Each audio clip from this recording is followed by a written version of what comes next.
Welcome to Breaking the Chain. I'm Jacob, And I'm Cody. and today we've got a few topics. We got the banned and suspended announcement and RTN Week 4.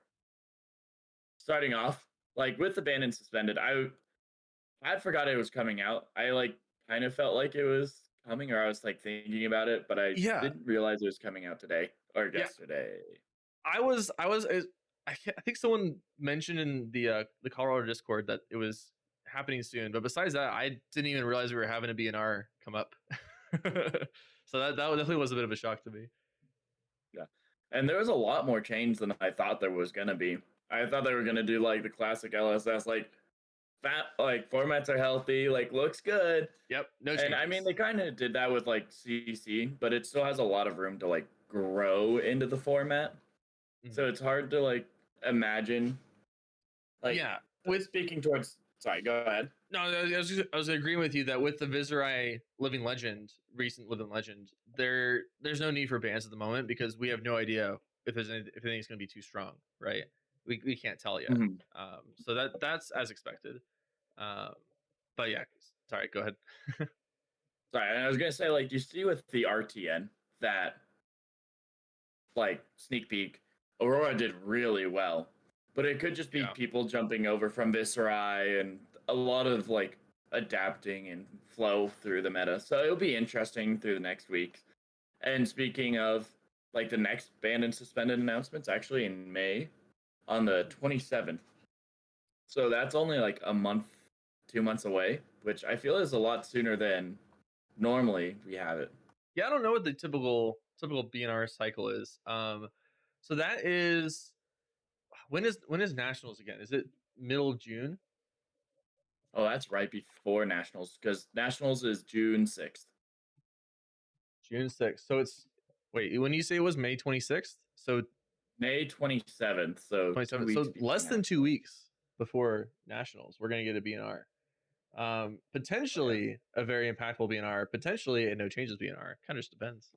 But Mhm. that is interesting to think that we're this BNR, unless anything changes, is what we're gonna have as as the last change before Pro Tour London. So unless Oh, there's yeah. any emergency bans or emergency changes they're gonna make, we're in the Pro Tour London meta. What's kind of interesting about them having it like pretty much about 2 weeks before the Nationals is I know they were talking about Zephyr Needle and how they are kind of looking to change their band style and not let things sit out. So it makes me feel as if in this next set they don't believe there's anything like Zephyr Needle and Retrieve mechanic Mhm. that Yeah, so the next set is High Seas, and that doesn't come out until after Pro Tour London. Mhm. Um, I see what you're getting at though, because High Seas comes out the same, if I remember correctly, the same weekend as Pro Tour. Sorry, not Pro Tour, as U.S. Nationals, and so Mhm. you're saying that they will have to preemptively ban High C meta related cards in that BNR. When I say that, I mean cards that will be impactful for a deck that becomes good because of the High Seas set. Not High Seas cards that are getting released. I would be surprised if they banned any cards. They pulled the Dusk Blade on any High Sea cards. Yeah, and it feels like they try and avoid banning new cards. They're like, oh, the mechanics around these cards we'll get rid of, but we won't Right. get rid of the new card. Yeah, no, I mean that just makes sense, right? Because they don't Mhm. want people to. What was there was something that happened in Magic recently, right? Where they banned, I think it was some sort of power gem or something like that. And there was a lot of uprising about it. I don't know if you heard anything about that, but I know very little about I Magic, know but very little too. But it was such a big thing that even I heard about it. But yeah, I assume they're trying to avoid something like that where they ban a card that just recently gets released. You don't want people spending a ton of money on cards and then learning mhm. that the card is banned. And yeah, it's just not really a feels good thing to do. Right. But Cool. but yeah. Do you? By the way, did you want to go get into your week in Flesh and Blood before we move any further with Oh, the yeah. BNR? Moving back a little bit. Sorry, I was just No, ready to you're move good. on, I It's guess. exciting. Yeah, big news. Sure. But starting with the week, I only went to an armory this week, which was super small, super simple, nothing too big. but I actually brought Bravo to the I armory. saw. I saw. I was so surprised. I thought you were playing Jarl the whole time, and then I walk over and I just see I see Crippling Crush in your graveyard first, and I was But like, like wait I a saw second. you I saw you look over a couple times, but I don't think you noticed I anything like did. out of the ordinary. Oh, like Spinal Crush, this, like all the Guardian attacks. And Yep. I just remember it was like on a turn, I'm like thinking about blocking, and you're like, wait, you're on Bravo? It was such a shock to me. I would feel like I was just surprised by it, or Oh, that's totally fair. anyway, yeah. But yeah. So that was fun. What led to bringing Bravo instead of Jarl this week? So I was kind of thinking of taking Bravo to the skirmish, and I don't know if there are any like blitz events around the Denver area, There is. but two, I don't really. Okay. Yeah, we actually could talk about that if we want to later on. But we do have one close by blitz event. Oh, cool, cool.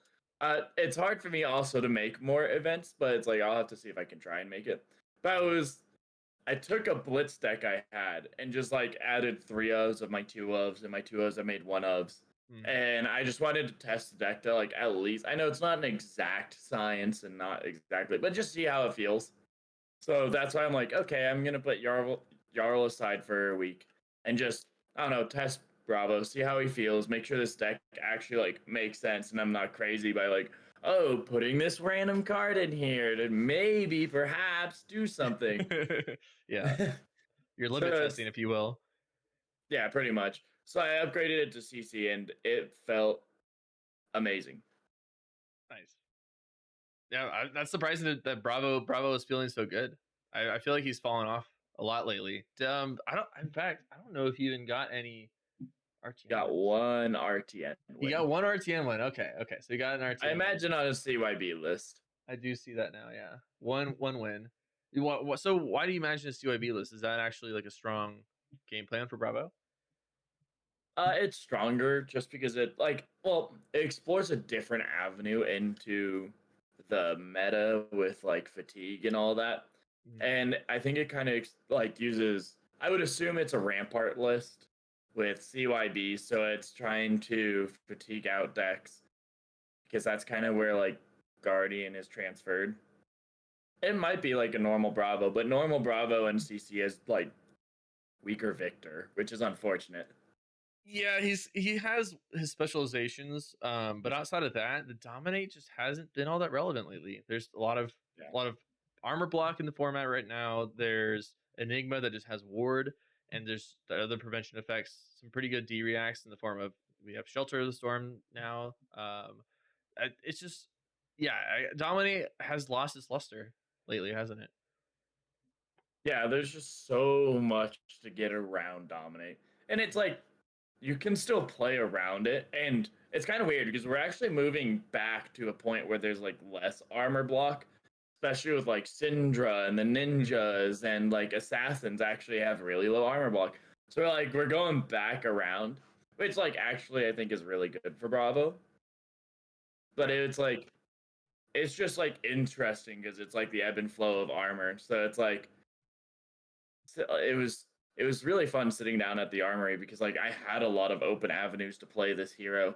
I didn't play against New and Enigma. I think like I think the biggest problem with Bravo and why he's not relevant is you see a newer Enigma, and it's worse than like Jarl and Victor are in the new Enigma. And I'm sure I've already talked about how bad Jarl is into those two. Yeah, So that it's makes like some sense. so it's like his extremes are more extreme. Well, like his bad extremes are more extreme, and his good extremes are not as good. I think he's better in the ninja, but Yeah, I mean, yeah, dominated spinal is pretty good into the aggro decks, right? Especially if they don't have a lot of ways to play their one action hands. Um, Aurora gets around that a little bit with like lightning press, and Syndra can play 1 for 5s, but besides that, mm, a lot of these aggro decks want a lot of their lot of go again attacks. right. But it was really nice to sit down on Bravo because I haven't actually like played him in like a year since I think I haven't touched him Whole since year like thing. Victor came out, which is an insane thing to me. But even after a year, like I could play the deck and like everything was clicking. Hmm. Like I would end my turn, or like I would see my hand and I'd be like, okay, like if I'm playing this card, then I'm playing towards this type of end game. This card's this type of end game. And against this hero, I need end game one, which is like fatigue slash like uh aggro, or it's like end game two, disruption slash dominate. So it's like I could look at every hand and like just know exactly how to play it. And then I'd get the pitch stack. And not only did I like, oh, like based on like how my pitch stack looks now, like what should I pitch in which order? But like I should also look out for not just what I've pitched, but what I'm going to pitch based on what I've seen in the deck. So I like future stack in a weird way, like stacking for what could come the next turn. It's insane. Like I'm like I just like knew everything. It felt like it's like oh I should be pitching for this equation, and I'm like I've seen 16 of my 20 reds, which means that out of the next two hands, because I'm gonna hit pitch stack in two hands, I have four reds, which is not good in Bravo. So I have to be prepared for that. But one of them's a CNC. So if I, as long as I have a blue and I have Tunicas and I have Pummel and I, so it's like I was able to like plan around, and it was really cool because there's so much I knew about Bravo that I don't normally get to like I just don't have that expertise on any other deck. And even after a year, I was able to jump in and do it all again.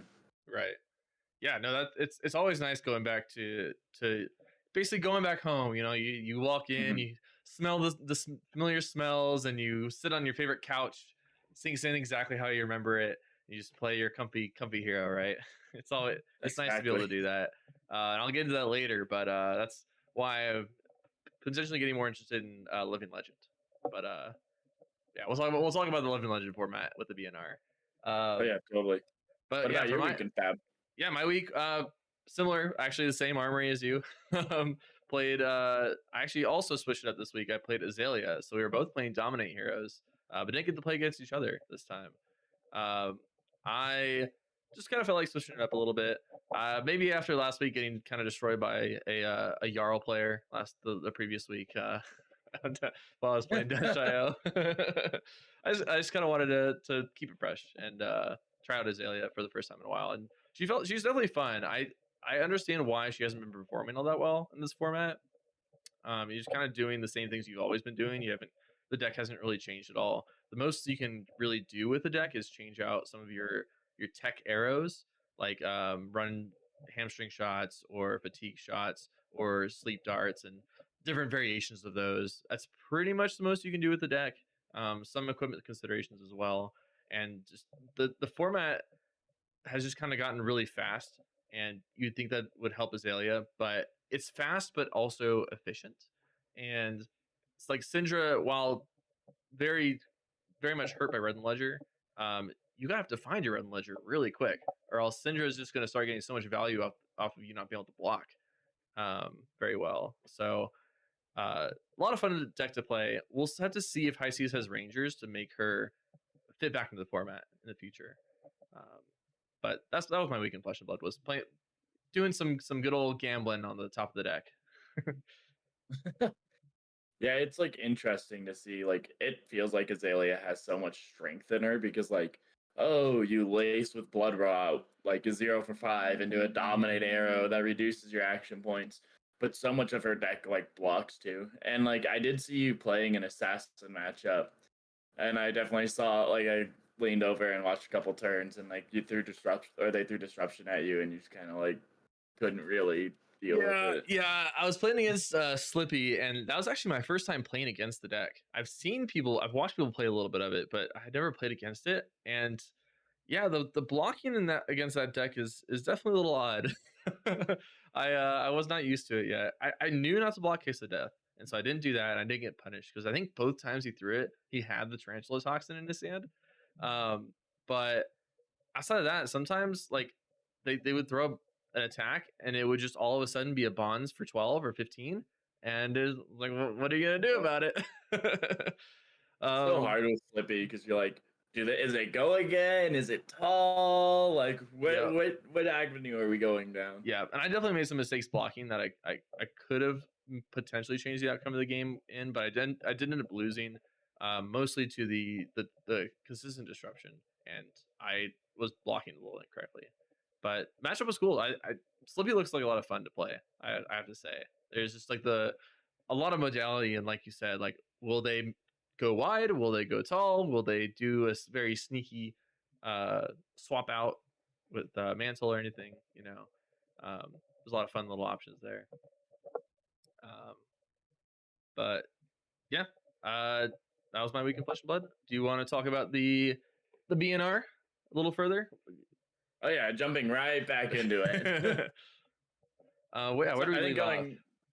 I think very much with the just CC. So going through Oh right. the classic construction, it doesn't look like it at the moment doesn't look like it needs any bans, and it looks like LSS is waiting until like at least May 27th to let everything settle to figure out if anything needs to change. And I think there's a couple battle hardens and one calling in this Think next. so? Yeah. Maybe. But yeah, I will say, as I mentioned before, with Viserai LLing, the meta is in still a bit of an undefined state. We have the week 4 RTN results after Viserai LL'd, and we do see Aurora pretty heavily winning in that format compared to the other heroes. But I don't know. We can't know if it's a problem quite yet. I will say it's definitely something to keep an eye on because Aurora is already good and is getting an armory deck with some clear upgrade cards. So I don't know where we're gonna be at when the armory deck drops. There might be an emergency ban depending. We don't know the entire deck yet, right? Oh no, we do know the entire deck yet. That's right, but we don't know quite how good Aurora is going to be when it comes into the meta once the meta actually settles from Viserai leaving. Um, but there's a chance that the best deck just gets better, and that might be a problem. I guess we'll have to find out and keep an eye on it. Right? It's kind of interesting looking at it because it does look like she's getting a lot of support when she's already the dominant deck in the meta. Mhm. But I was like kind of thinking about it a little bit over the past week, and like the new support looks really cool and really strong, but it like from like a weird outside perspective, it does look like Aurora becomes a lot more like fatigable. Like I wouldn't Mhm. say a lot, but at least to a Guardian. Like I look at it and she has the new I forget what it is, but the one where you can The look for Skizik? Skizit and play. Yeah. Yeah, Oh, the card that pulls it out. Yeah. yeah. And even the blue, like all of a sudden, like your deck is full of a lot of cards that add to the ability of your deck, but you play more cards out of your deck to play it. Like I you, see what you're saying. Yeah, the you're power burning through level is your increasing a little bit, but it's at the cost of deck damage, right? exactly. Um, Thank you. yeah. So, and that's actually a really good point. Yeah, the I don't think the power level is increasing by that much, in compared to the deck damage. However, I I do feel like Aurora is definitely a tougher deck to fatigue, considering the combos that you can pitch stack Mhm. in Aurora, right? Like it's definitely not just as easy as, oh, they just pitch stack an end game of flicker wisp arc lightning, right? But that is definitely a strategy that I think the top Aurora players will keep in mind, right? Is that, am I playing against the deck that wants to fatigue me? If so, I need to be setting up these large combo turns, um, instead of wasting away my deck and effectively milling myself a little bit with some of these cards, right? Um, but yeah, no, that's a good point. I hadn't thought about that yet. Is that, yeah, her deck damage lowers a little bit with the introduction of some of these cards. Yeah, so it's like that's kind of what I was like thinking about this last week. Is like okay, like I already have a pretty positive win rate into Aurora, even as Jarl, which I know normally isn't that positive, but I have a pretty positive win rate into Aurora. But it's like the situation of like, does it get way worse with this? I'm like, I think it's just you have to figure out a different avenue of approaching Mm-hmm. the like matchup if that, or you just have to be able to be more flexible. Like, oh, they played one of their power cards. That means I have to turn around, even though this looks good. And I mean, that's the Guardian way, but sometimes you're like, the Natty Okidal, oh man, I have to play it. So Right. it's like, so I think you have to be a little more flexible and a little more staunch in your like defense. And yeah, so it'll be interesting. But Yeah. other than that, I don't really have any more notes about CC. Yeah, me either. I do have some notes when it relates to the Blitz and LL band BNR. So for Blitz, we didn't have any CC changes, right? But for Blitz, we had two bans. We had Traverse Universe and Zephyr Needle band, and we had one unbanning of Crown of Seeds, which is a very surprising unban considering the basically how Crown of Seeds fundamentally breaks the game in a sense. But it is in a much higher power level format of Blitz, so it's potentially kept in check, right? Right. It's super interesting. So like how like oh CC we have to waffle a little bit. Like Blitz is crazy, and I like a lot of these bands personally, but Yeah. it's like crazy to see a lot of these changes. So I have a lot more to say about this than I do CC. Yeah, it's interesting because yeah, we briefly mentioned the Traverse Universe banning, and I want to say that I don't know if I'm a fan of it. I haven't played against Zen and Blitz, so I'm speaking from a point of not I don't know much about it, but I feel like the Traverse ban, while maybe necessary for Zen, just cripples Enigma, and I don't think Enigma was doing so hot in Blitz as of any point any point in Blitz, and I think that she's pretty much stuck in the ground with that Traverse Universe ban. Yeah. That one little side tangent talking about this. I actually saw like a little flesh and blood meme. I was like, they're really trying to keep Zed in Blitz forever, aren't they? But yeah, That's funny. that, yeah, like the Traverse the Universe ban, I do think it really hurts Enigma. I don't know how much it hurts New Moon because I can't Yeah, like I have no idea. I didn't know if she ran the ward helmet or what like if she ran that, and she probably did in a few builds, and that might be the only helmet she runs. But it's like interesting to think about because I think they are trying to target the ceiling and not the floor of Enigma. Because like I've definitely played a few Zen Blitz matchups in a previous skirmish, and sometimes it feels really bad that like I would sit down and I would be playing into Zen, all of a sudden like they've transcended and we've gotten and this like I think this was oh yeah, this was before he Living Legend the last time. But it's like you sit down, and even then, like when they have the chase the tail line still in their deck, it's like, well, I can't attack you for like 5 turns until you play that naturally to be able to even like come at you. So I just like sometimes they play a bad hand, and I would sit there with like a 2 card hand and be like, okay, pass turn. Yeah, you Like don't want to just hammer and give him Traverse, right? yeah, it's like I Yeah. can't hammer. Or it's like even sometimes like oh, I could throw CNC, like, but then they're just gonna block with their equipment, get traversed, and chase me, and throw like a crazy damage turn. Yeah, it definitely represents a little bit too much damage, especially in Blitz, where that Traverse turn is just going to automatically put your opponent on the back foot. Um, but yeah, I hadn't played against it, but I assumed it was a problem. If I were just to take a quick guess, I assumed Zen was a bit of a problem in Blitz, and the Traverse ban makes sense. And what I was referring to earlier about the CC BNR in relation to these other BNRs is there a chance that we see a Traverse Universe ban in CC as well now that they've already bit the bullet on banning in Blitz? Mhm.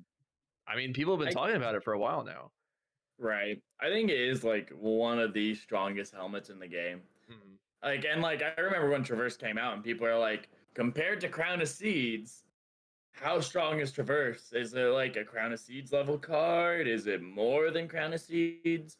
Yeah. And like it was always so comparable because it's like Well, you're not just searching any card out of your deck when you block, but it's usually your best card. I think the biggest comparison actually was to Balance of Justice, where you had a Yeah. conditional draw a random card, but with Traverse you had a guarantee. Well, guaranteed meaning you had to have transcended before, but which is not too tough. Mm. Guaranteed, quote unquote, drawing you to the best card in your deck, and that's a pretty big difference.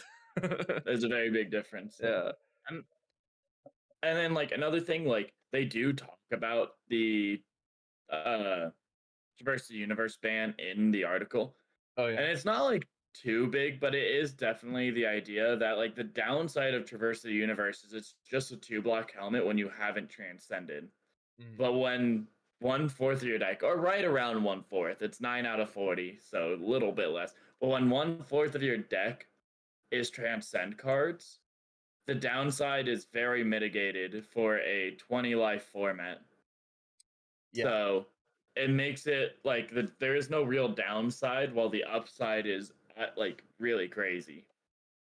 Yeah, yeah, and actually, it's funny. I didn't read this before. I mentioned the other day about the chi density in a Zen deck is way higher in Blitz because you still run the same amount of chi, right? But you have a 40 card deck Mhm. instead of a 60 card deck, and therefore you're gonna transcend pretty consistently on turn 1 or 2. Um, Yeah, so yeah, the consistency of Traverse Universe is just way too high, and yeah, like you mentioned, the floor being a 2 block helmet is already really good. Um, so yeah, it makes a lot of sense, especially in Blitz, to have that ban. Um, and then the second ban is Zephyr Needle, and we all saw this coming. It was way yeah. too strong, especially for Blitz. It just was even stronger in Blitz. So that was definitely needed. Don't know if you have any more comments on that one. I think I've most people are surprised it took them this long. Yeah, like that's not actually a that good point. Um, not that there was a competitive season, but they let like and I don't know. I watched like DM Armada, just like a short little talk on like the ban and restricted thing, and he's like, oh, I went to a couple Blitz events and no one was playing it, but he's like, it felt weird that like someone could walk in and play this at like a Blitz armory, and it yeah, would just not have been fair. I want to say I've heard Josh Lau talk about how I want to say it's Hong Kong is where they play a lot of Blitz, and that's just their hmm primary armory format. And so it does feel a little bit odd that they ignored that format just because they didn't have any competitive events coming up soon. Considering that there are groups of people that's their entire Flesh and Blood experience is Blitz, and hmm it is kind of odd for them to postpone the Zephyr Needle banning in Blitz and Commoner until actually was it banning Commoner? Okay, it was, yeah. Yeah, yeah, In Blitz and Commoner until the competitive events were coming up and not just when they banned it in the first place in CC. Um, I almost feel like that's a bit of an oversight, if you ask me. yeah. And I think the idea was that they still wanted people to be able to play the fun combo and do the thing. So it's like I don't know, like as much as it felt weird, and everyone's like, it felt weird. I haven't really heard much complaints on it. So I think it was the idea of like, hey, some people want to play the broken thing. Like, we'll let them play the broken thing. It's not going to be relevant, but they can play the broken thing. Yeah, that's fair. So I think that's kind of the idea, but now that it's coming to the competitive season, they're like, okay, everyone, like you said, like everyone knew this was coming, so we're like, Yeah, ah, yeah, like competitive season's coming up, might as well chop it off. And like because everyone knew it was coming, no one practiced it like going into the blitz season, so or like the skirmish season. So I think that's also like another benefit to it. Was like people got to do what they want for like a month or two, and no one had to like sit down and be practicing into it and then be like shocked when the banned and restricted came out. yeah, yeah. No, it like you said, it was very face up. We knew it was going to happen. But yeah, it is interesting that they waited and let people play with it in armor events until now. But yeah, I mean, armor events are supposed to be fun, right? it's Yeah, not it's totally. not it's not a huge competitive event, right? So the last change is that Crown of Seeds was unbanned. Now, what are your thoughts on that one? There's a lot of crazy thoughts on this one. So it's and I think there are some really good points like in the ban and restricted announcement that they go over. But Blitz is just like a higher power level format. And when you think about it, it's like, oh well, it's like a lot of the bands are the same, and like a lot of things are like very like similar from Blitz to CC. Mm, But the difference that like happens in Blitz to like CC is like a 20 to 40 life format, which like I don't sometimes I don't feel like people realize how big of a difference that is. But when you like sit down to play a 20 life format in Blitz, you haven't used your strongest cards to get the hero down to 20, you still have all your cards in deck. And one thing that, like, especially like me sitting down as a Guardian player a lot of the time, like when I hit 20 life, I can be like, okay, well, I've used up, like against the Brute, like I've used up 2 of their 3 Blood Rush Bellows. All their Beast Withins are gone. There's a wild, right? Like I can count how fatigued their deck is. Mhm. And like sometimes you can get to the point of like I've used all their power cards, like all 3 Blood Rush spells are gone, I'm at 12 life, whatever, but I can play around knowing the information I don't have those cards. But when you get into a slower format like this, you start with half the health, but the same, or like no deck, or your deck density is the same as if you were at 40 life. Like you have a smaller deck, but the density is around the same idea. So it's like I think it is a higher level format, and that's where like it is. That's where I think this makes Crown of Seeds a little more okay. Yeah, no, that was my thought too when I saw the banning initially, was that Blitz is such a high power level format that it's probably okay to have a bit more defensive tools in available for the Earth heroes. Um, and especially because I don't think that Florian or Terra or Verdance were particularly overperforming, if performing at all in Blitz. Um, Yeah, I can't tell you if they were. yeah, I guess the only concern would be, I mean, Briar's LL'd, right? Yeah, In Blitz. Yeah, so Briar wasn't even a concern. So I mean, if you ask me, I think it's one of those situations where I think it's really cool of LSS to find this unbanning potential, that this opportunity to unban a card that people really like to play with, and for it not to be a problem in a format to unban such a powerful card. I think that's a right, really cool precedent that they might set for the future of, hey, your favorite cards might come back in competitive formats than in Flesh and Blood. And outside of Living Legend format, obviously. um, right, but yeah, I think that's a really cool precedent to make, and I think I big kudos to LSS for that. right. And I it's like I want to say it's like it's pretty cool to see it coming back, but I also think it's relevant in the current, like with the new set especially, because you have all these effects like Syndra, who has no like stain counters on her chest piece. But the her, you're just saying the chess piece that she has, yeah, where it's like when you hit with a dagger, you can gain a resource. right? So Blood splattered vest. like I think it's blood splattered vest. yes, Yeah. blood splattered vest. Sorry. But like she has no stain counters on it. The flick knives is still really relevant in that format. You have Mask of Momentum, where it's like you gain so much advantage by having all this again at a lower life that it's I think it can really help to balance out like this aggressive like Syndra deck to make sure she's not just toppling over the format. And a lot of I think her benefit is the idea that she can like do some really tricky combat chain things with uh like Mask of Momentum to like force you to block or let her draw. Well, I think at this point when you get Crown of Seeds back in a lower level format like this, it allows other aggro decks to exist. Where it's like it without this, well, Syndra's just going to be the best deck, and I think she's still going to be the best aggro on aggro deck. But all of a sudden, I think she gets a lot weaker when she sits down, and you're like, "Oh, I'm on a like slower Earth hero." All of a sudden, Hmm. like Syndra's not the best aggro deck.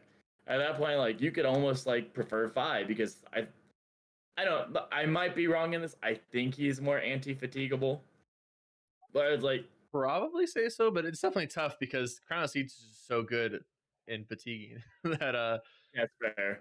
that yeah, it's a little tough to say, but no, that's a big point, right? That's a good point. Is that Syndra might have been a dominant aggro deck in the format, and this Chrono Seas ban could help stave that off, right?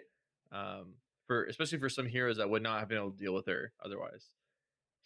But yeah, my one concern, I don't know if it's really a concern, it's just kind of like a thing to note, is I wonder if OTK Terra is actually a real deck now with the Crown of Seas unbanning.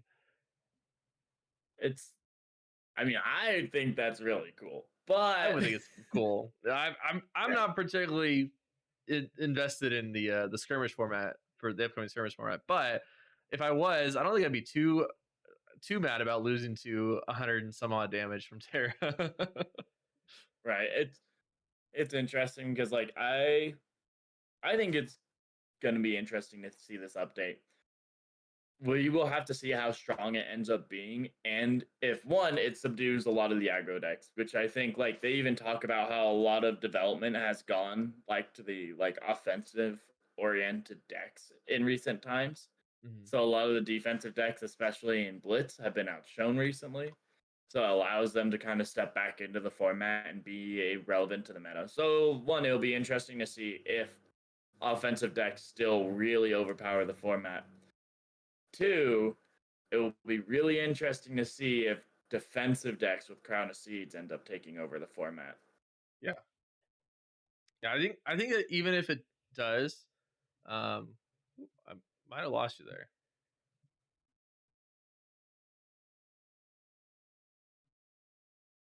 Oh, there we go. Oh, okay, cool, cool. All right. Kind of have. Uh-oh. Might have to hold on. Can you rejoin the call? Yeah.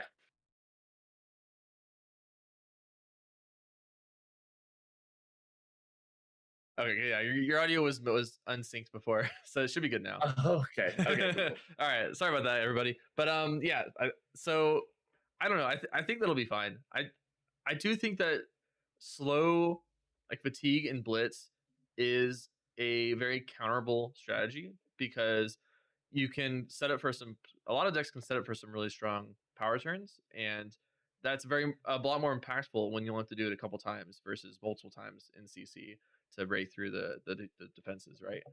Um, like for example, a Blood Rush Bellows turn, right? It's much more impactful in Blitz, and even with Crown of Seeds, it's still going to be strong. So I think that you can do some really good anti-fatigue plays in Blitz that will prevent Crown of Seeds from being too dominant. Yeah, I definitely think that you get to the.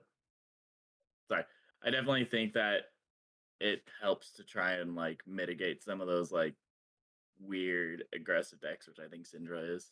Yeah. Yeah, unless you have anything else to talk about for Blitz, we can talk about the Living Legend. We have one change in Living Legend, and that is that electromagnetic somersault is restricted. Now remind me that it wasn't touched at all, or was it the blue electromagnetic was touched, or I can't remember what the previous change was before this BNR.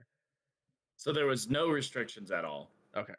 on electromagnetic somersault. Mhm. But I do think that this is a really good change, one, because they haven't changed anything since the Chicago calling. And two, I'd like the restrictions, especially in LL format, just because it allows you to be able to play a lot of these like broken combos and like do a lot of the fun things in like higher level gameplay, Mhm. but still balancing the format in a way. Yeah, I do like the idea of not actually. There is nothing banned, correct? Or are there I actually think cards Kraken banned? Aetherbane is the only banned That's card right. in That was banned. LL. That's funny. I forgot about that. Yeah, so there's only a single ban, and it's a very justifiable ban, and it's because it's an equipment. Otherwise, they try to restrict as much as possible, and I think that's a really cool strategy to have for the Living Legend format. Um, it is interesting though. I think that this ban is really only targeting Starvo. Obviously, Mhm. there are some other decks that are affected by it, right? Aurora, and I believe it was did Briar use this card too? Maybe I think there was another Lightning hero that used it. Um, Perhaps. I honestly have no idea on Briar. yeah, I'm not certain, but this feels pretty much a Starvo oriented ban, which is kind of funny how many I guess I should say restriction. It's funny how many cards have been have been restricted because of Starvo. Just kind of goes to Yeah. show how strong that hero is. But I do think it's good to keep him in check and make sure that he's not the dominant deck, because as I was mentioning this before, or at you at the armory the other day, that Hmm. Living Legend looks very wide open. Honestly, there's so many decks that you can play in that format, and so many potential strategies, and it's just getting better and better as time has been going on, right? Um, Right. and it's mostly due to these very small but impactful tweaks they've been making through these BNRs. And I think that they've been doing a really good job with that. Yeah, no, and it looks like so much fun. Like Hmm. every time, or like every time a new hero LLs, it looks really cool and a lot more like approachable because like, oh, you can do a lot more things that you can't just do in CC. But like Hmm. with every change, it really does like show that they do focus on the format and they do care. And like the balancing of like Starvo of like, okay, not only does he have all these elements, but he also has that strong hero power, and they go into it again, but like it's like not only does he have everything, but they're like willing to let you do his strong things while not letting the deck like take over the format. Yeah. So it's Yeah. like Exactly. it's really cool and it like makes me want to jump into the like LL format more. And I haven't been able to play it, but I'm like Hmm. I'm really craving to sit down and play some LL. Like I want Yeah. to sit down with Starvo and do all the broken things, but like with a more even level playing. Right, right. You don't want it to be too easy for you. But no, I've been the same way. I've been kind of shying away from Living Legend mostly because it's another format I'd have to practice if I want to really compete in it. And there aren't, at least locally, we don't have any casual Living Legend format events. We've had a couple skirmishes, I think, in the past, but we don't have any upcoming skirmishes in Living Legend format. Um, but it's Dromai got a huge power bump from this latest set, and I want to play her again. I've been itching to play Dromai once more, especially now with a ton of new cards that she gets to play. Um, so I'm in the same boat. I'm really looking forward to playing Living Legend the next time I have an event I can go to with it. Right. It just like I never thought I'd like want to play it so bad because I remember when Yeah. it came out, I'm like, oh, like okay, these like decks are kind of cool. You get to do the broken things, Did, but like did you I don't ever know. play? I've Sorry, never. sorry. Sorry, I was gonna say Let's I've never keep. enjoyed like the broken things too crazily in Flesh and Blood because like even beforehand when like Starvo originally came out, I didn't like play Starvo because like he Mhm. felt way too broken on me. But everything's like everything's broken in When that when format, everything's and broken, nothing's everything's broken. exactly. Yeah. But did you ever play Hearthstone? Oh, I think I played a little bit back in high school, but that was like A long 8 time years ago, ago yeah. or Same for me. something. Yeah. But what I'm getting at with that is that I remember originally when Living Legend was announced and came out, it reminded me of the, I think it's called Wild in Hearthstone, where it was the exact same idea. You could play with any of the cards that had been previously released, and they had a card rotation, like a lot of card games do, and so you could play with anything. And it was a high power level format, but it was like, why would you play this? You don't really get to rank up that much. There's no real benefits for doing it. All that yada yada yada. But with Living Legend format, it's starting to feel much more different as they're doing more and more competitive events with it. We've had, I don't know, like at least 4 callings since it, four LL callings, right? Something like that. We've had some battle hardens, I believe, too, that have been at LL. And it's just becoming more and more entrenched as a legitimate format in the game as they've been making it more and more refined. Um, so it started out as like, oh, this is a for fun format, but it's becoming a real format now, and it's a Mhm. legitimate format too because you get to play with all these other any deck you want. You're not restricted at all by your hero. You can play any hero that's ever existed in the game, whether or not you've played it before or not, whether or not you've played with any of the new. You actually get to try new strategies with it too that didn't even exist back then. So you get to play it at an even higher power level than it used to be. It's such an appealing format to step into now. And I kind of feel like it's just going to keep growing. I don't know if I'd be surprised if it ever overtook Classic Constructed, kind of like how I know in Magic, Standard isn't. I don't think Standard is the most popular format in Magic anymore, and it I hasn't been think for a it's just while. Commander. It's mostly Commander, but I want to say it's like Pioneer or Modern or something is the most played format. But regardless, I don't know if it'll get to that level ever. But I think it's starting to contend for a very to be close to CC in terms of approachability and competitive level. And it's like another thing I like about it is other than Kraken Aether's Vein, and I'm sure there's going to be a couple more banned in the LL like or Living Legend format throughout its life cycle. But there's so many cards you can play, and it's like, Yeah. oh, you have like all these insanely banned cards or like insanely strong cards that are banned in other formats, but in LL, like they try their best to let you, even if you only have one copy, but like try your best to let you do like these crazy broken things, like oh, like electrostatic somersault my Ulkinold so I can play it twice, or I can block 6 and pull it back and still throw that attack at you. Like it's Mhm. like still throw like Starstruck at you. Like, oh, block 6, pull those back, my 2 blues, or that 1 blue I blocked with the other blue in hand, and I still throw 10 at you. Like, you Yep. can still do a lot of these insanely crazy things. And it, like, you can play a lot of your favorite cards. Like, oh, like,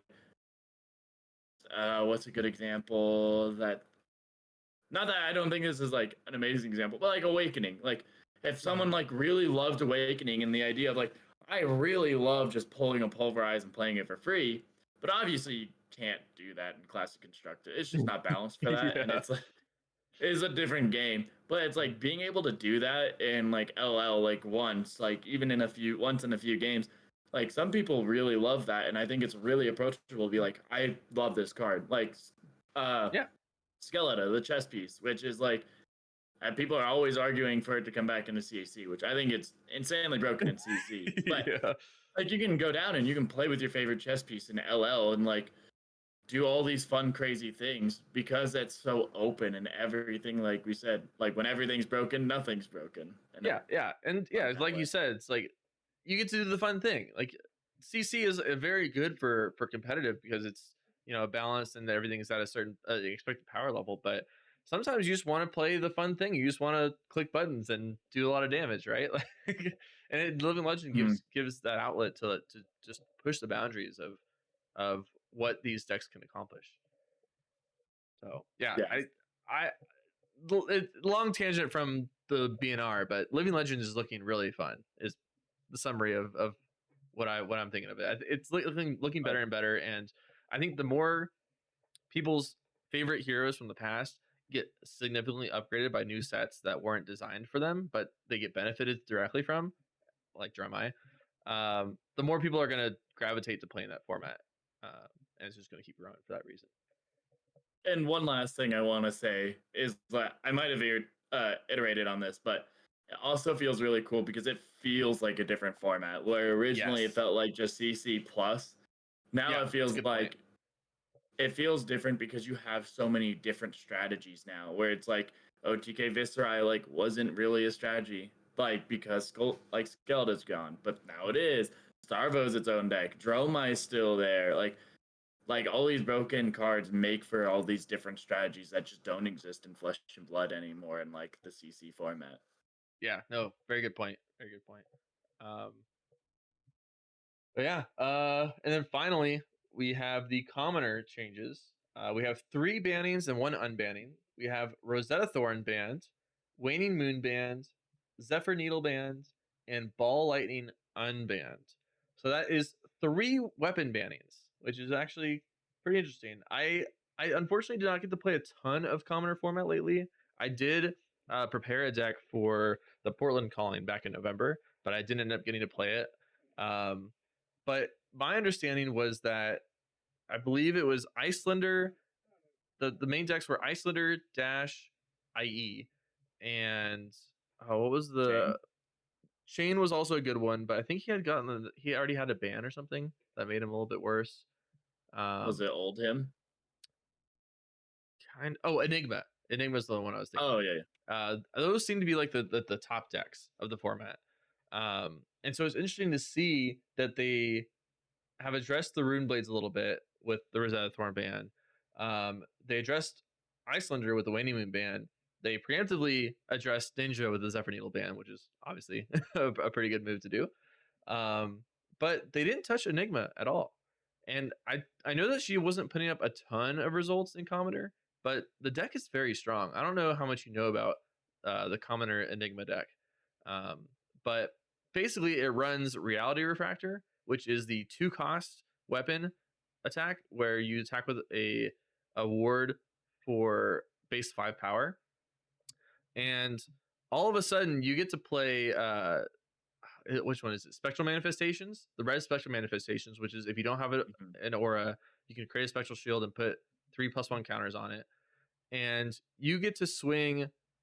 Oh, is it 3 or is it 4? I think it swings for 8, so I think 3 makes sense because you basically get to play Spec Manny, pitching a blue, and then swing for 8. So it's a 2-card 8, and then if your opponent can't destroy that spectral shield the next turn, you get to swing it again for 8.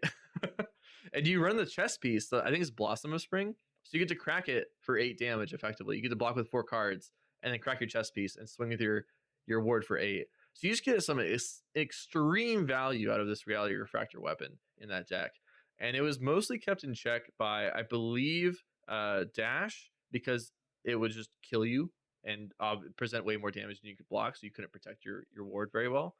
And I think that Icelander was also pretty good into it because of you could present more arcane than they had AB, and so you could destroy the ward, the spectral shield that way. Um, and with Icelander getting hit, Dash is obviously still there, but I do wonder if Enigma starts excelling in the commoner format because she wasn't touched in other decks were. Right. I don't know too much about Commoner personally. I have not actually played the format, but I have heard that it is pretty uh, stalled and stale for a long time, whereas a lot of the same decks are just winning Commoner events for a very long time. Mhm. So, like, my take on this is that they went and they took those decks and they're like, hey, we're going to try and mix up the format. We're going to try and take all these, like, super strong decks and just bring them down a power level. Yeah, no, that makes sense. I do think that there has been a relatively stagnant top tier list of decks, and this definitely will switch it up a bit. I unfortunately I wish I played more commoner. There's a local that does a on demand armory commoner event every Saturday, and I've been meaning to go to it. I just haven't gotten around to playing, but I do want to go to it at some point and start playing more commoner because it's a really good format. I think that a lot of people would be surprised by how even of a power level most of the decks are and how approachable it is, and it's a lot of fun. I think a lot of people aren't that try it out aren't expecting for it to be as good as it is, and it's a very good format. And there's actually a lot of deck building choices you get to make in the format too if you want to make your own deck. Um, but yeah, it's really interesting to see those weapon bannings. And then they unbanned Ball Lightning, and if I remember correctly about the reasoning for it without having to read it over again, it's basically that the Ball Lightning is only a problem when the deck is strong already, because then it just amplifies the strength of the deck. And because commoner decks are inherently at a lower power level, the Ball Lightning isn't a problem and just allows, like you said before, the format to be shaken up when it kind of needs a bit of a bit of a kick, a bit of a change. Right. And I know the article goes into it and actually calls like Ball Lightning like a kind of combo piece. Mm-hmm. And you don't have like the crazy cards in. Oh, sorry. You don't have the cards in CC that allow Ball Lightning to kind of be broken. Because you don't have. I think it's Sting of Sorcery. It's a Runeblade card that Yeah, it's says in when you Majestic. attack, deal 1 arcane damage. Which I remember that being pretty strong because you played that and then Ball Lightning into Ball Lightning into Ball Lightning.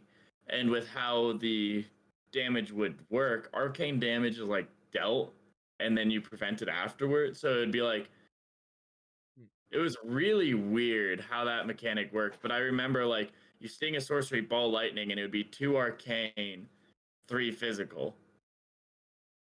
Huh. And So, like the way how Bar Lightning interacts with a lot of majestic level cards is one very complicated and two like it's not really intuitive in a lot of ways, but also it's like really strong in that kind of way. But you get down to like these lower level cards and it's like, oh okay, my 1 for 5 or like whatever I have does like on hit deal an extra damage and I'm not going as wide because it's harder to gain go again because I don't have a lot of those big attacks or I'm running a bunch of attacks that have 2 block to 0 block to like gain the real advantage from ball lightning. And so it's kind of like, and you also don't have flicker wisp, so you can't do like, oh, when it like sting a sorcery, flicker wisp, ball lightning, ball lightning, ball lightning. So it would be like, Yeah. You can't do the there's a crazy lot. combos. Yeah, it's like it's really crazy how like ball lightning stacks with a lot of the stronger cards. But like when you look at weaker cards, they don't actually like stack that well unless you like design the deck specifically to combo. Hmm. Yeah, and it's hard to do that in Commoner when you just don't have a lot of those cards available in the first place. Yeah. So yeah, so I think again, it's similar to the Crown of Seeds unbanning, where they're finding these opportunities for cards to be unbanned and reintroduced in the format when they're not going to be a problem, and I think that's a really heads up thing to do, especially in some of these formats that aren't as premier as the CC format. I think it's kind of cool to see ball lightning come back though. Like Mhm. as much as it was really annoying to sit down as like a guardian and then have ball lightning sting a sorcery come at me and I'd be like, oh my god, I can't do anything. Mm. It's like it's kind of fun to see and like see it kind of coming back and in these lower level formats be like it's like a 0 for 4 but without the extra power, which but it could also be bigger. Like Yeah. it's kind of fun to see these kind of stuff coming back. Um. Yeah. And with that, I think that is all of all the DNR Hmm. changes. Um. So we can go into the RTN week 4 and overall results really quickly before we sign off for the podcast. Um. So for this past week, we had one very dominant deck, and in the RTN wins, the CC wins specifically, which is Aurora. Aurora had 18 wins, and that was in first place, and second place was at 8 wins. So 10 more wins than the second place hero. So pretty dominant, but obviously the format hasn't changed, hasn't reacted fully to Viserai Hmm. being gone yet, and so nothing to be concerned about quite yet. But yeah, so it goes Aurora first with 18 wins, Zen next with 8 wins, which is actually pretty surprising considering Viserai left, and now Zen just gets more wins all of a sudden. Um, Right. Syndra third at 8 wins as well. New next at 7 wins. And then Prism at 6 wins. And then there's a lot of actually pretty equal heroes below Prism, which is Vincent, Florian, Verdance, Enigma, Mario, and Fang got 3 wins, which is crazy because I think That's that kind of might be crazy. all of his wins for the entire thing. Let's see. Fang got actually 5 wins. My bad. That's right. Fang got 2 wins earlier on in the RTN season. Um, are there any other warrior showings? Oh, there's 3 Kasai. Sorry, I'll get into that later. But basically, I was surprised to see that Fang was actually showing up on the pie chart for the first time with 3 wins last weekend. Yeah, the few notes I have outside of what like has already been said the last couple of weeks is like one, I'm super surprised by Zen to show up more because I know a lot of people thought Viserai was either an even matchup or a good matchup for Zen, and then he leaves and all of a sudden he gains meta share, which I was surprised by that. And two, I feel pretty good saying that Prism and Vincent would be good after Viserai left. Yeah. Not that Vincent made it into the top 5, which I think was my like dark horse call, Mhm. but she was 6, so she was close. Right there, yeah. Yeah, I thought it was an interesting pie chart. I don't know how representative of the upcoming meta this is realistically, but I think it's a good sign of what will likely be decent in the next meta. Mhm. Um, so that was interesting to see the post Viserai RTN weekend. And then we had our overall RTN results. I'll just read off the top 5 again. Viserai was number 1 with 62 wins, closely followed by Aurora with 60 wins, then New at 53 wins, Syndra at 50 wins, and Prism at 31 wins. So Prism ended up taking the 5th spot for overall RTN wins at 31, which I thought was pretty impressive. I didn't realize that Prism would show up quite as much as she did. Yeah, I think it's kind of cool to see Prism coming back. I do like her as a hero. Well, I mean, I guess I play Guardian, so it's fun just like pop, pop, pop, pop. But like, but Yeah. like, she's kind of interesting. She does like not just straight aggro, at least in the Guardian, where it's just like, oh, you get the idea of like, oh, you have auras, you have all these different ways of approaching. So it's Mhm. like I do really like her, and I think she allows for more room for even with like the combo plan. She allows for more room for like Guardian to show back up if she can take out a couple of the like tougher heroes that they struggle into. Yeah, and I think that a big contributor to that is the book bannings. um, I do think Mhm. that if she still had Toma Divinity, her Guardian matchup would be very playable, if not Insane. favored for Yeah. most of for the top pilots at Prism. But but yeah, as is without Toma Divinity and without a consistent ALS loop game plan into Guardian, it's pretty dicey out there for Prism. There's not you can definitely still win that matchup, but fatigue is pretty real. You just don't quite have the same end game that you could have had before. And the Phantasm is a very big downside on your Heralds when you're playing against a deck that has a lot of poppers. Yeah. I I just think it's kind of cool to see how this meta's shaping up and all these heroes that like haven't been relevant for a long time starting to show back up. Yeah, yeah. One thing I do want to note with this overall CCRTN wins is that there's a very clear winner when it comes to the hunted on who was the primary winning hero, which is Syndra.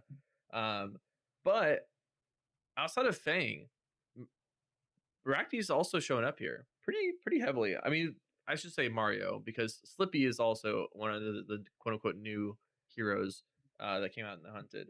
And did not let's see, did he place? Did he get wins? You He got a did few actually. wins. Actually, what? He got 7 wins. I did not notice that. Okay, so there's actually a lot of wins for Slippy as well. So there's a very clear winner and loser of the hunted in terms of the heroes that came out in it, but it's not by a ton for most of them. Syndra is definitely the most up there, but then Mario is actually not too far behind. Yeah. It's cool to see some heroes from the set be relevant and like still have some really cool and fun game plans. But like I'm sad to see that Warrior is still bottom. Yep, yep. Warrior's still doing rough. And that's why I was looking at before for overall Warrior representation for the entire 4 weeks of RTNs. We had Fang with 5 wins. We had Kasai with 3 wins. And that's it. Actually, there's no more after that. Well, So I think there was Doranthea that had a few wins. did I miss Dorinthia? Oh, sorry, I did miss Dorinthia. Sorry, Dorinthia's up there at 5 wins as well. I accidentally skipped over that one. So zero Olympia wins, and I forget if there's another warrior hero that I'm missing. Bolton. Actually, am I missing another warrior hero? I feel like I am. Bolton. Bolton, that's right, Bolton. Zero Bolton wins, even though he got a new card for his Lumina combo. Not unexpected, personally. I don't. The card Yeah. is cool and fun, but you have to have it line up with your combo turn, like which isn't like as easy as like, oh, I'll just hold on my combo card until that card comes up. No, it's Mhm. like you're holding on to one combo card, searching for a second combo card, and hoping that that card shows up in your hand when you have your second combo card. Well, I don't think that it was necessarily a card that you had to hold on to for the combo. It's just a nice bonus that was also very But playable yellow. yeah, Um, so that's but what I kind of meant when it was like you're I see, hoping I for the see. third combo card. Like that's Yeah. like you're hoping for it, but it's a It was yellow more of like a 3 block consistency white thing, but card. it's just not Yeah, enough.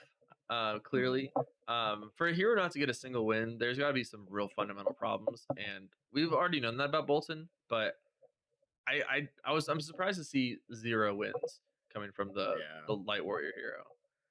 Um, but yeah, outside of that, is there anything else you noticed out of this overall CC wins from the RTN season?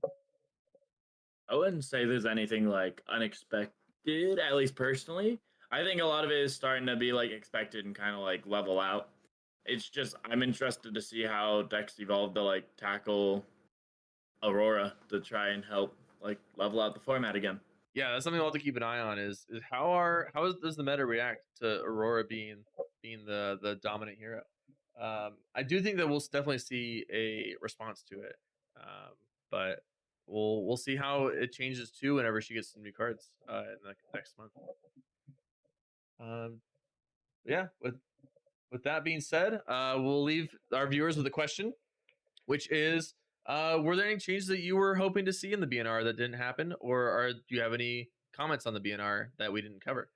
Um, and yeah, I think there's definitely a lot of opportunities that could be had when it comes to BNR changes. There's obviously everyone has their own ideas of what would make their deck the best, but try to be a little bit try to be a little bit more open to other decks besides yours being being the dominant deck whenever you suggest your changes. I want um y'all to be the best. yeah, just unban Amulet of Ice already. Like, come on. But yeah, with that being said, is there anything else you wanted to cover? Nah, I think that's it for me. All right. Well, I'm Cody, And I'm Jacob. and thanks for watching.